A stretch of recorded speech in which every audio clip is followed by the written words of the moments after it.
Now to Sudan, where an international criminal court delegation led by prosecutor Fatou Bensouda arrived in Sudan over the weekend. The court is seeking local authorities to cooperation to able to bring those wanted for war crimes and genocide to trial. Here are more details of that in this report. When rebels from the Central and Sub-Saharan African community launched an insurgency against oppression 17 years ago, al-Bashir's government responded with aerial bombings. The government in Khartoum also unreleased militia groups known as the Janjaweed, who have been accused of killings and rapes. The conflict in Sudan's Darfur region broke out in 2003 when al-Kushab was reported to be a senior Janjaweed commander who supported the then president of Sudan, Omar al-Bashir, against the Darfur rebel groups. Hundreds of thousands of civilians in Darfur died between 2003 and 2004, and millions have since been displaced internally and others faced to flee to other countries. Over the weekend, officials from the International Criminal Court are on a 4-day visit to Sudan to unearth the series of inhuman activities that surfaced during the war. The officials were welcomed at the presidential palace in Khartoum.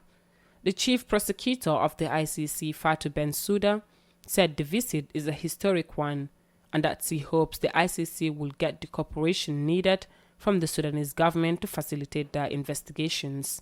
The purpose of the visit, which I call very historic, is really to come and discuss with the authorities with regards to the ICC cases in Darfur. And we've started the discussion.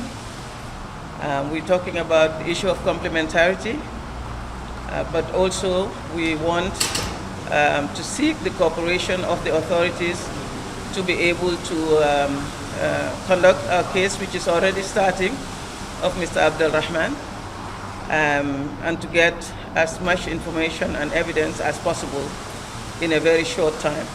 In December 2018, former President Omar al-Bashir, who has been indicted by the ICC on war crimes and crimes against humanity, was ousted.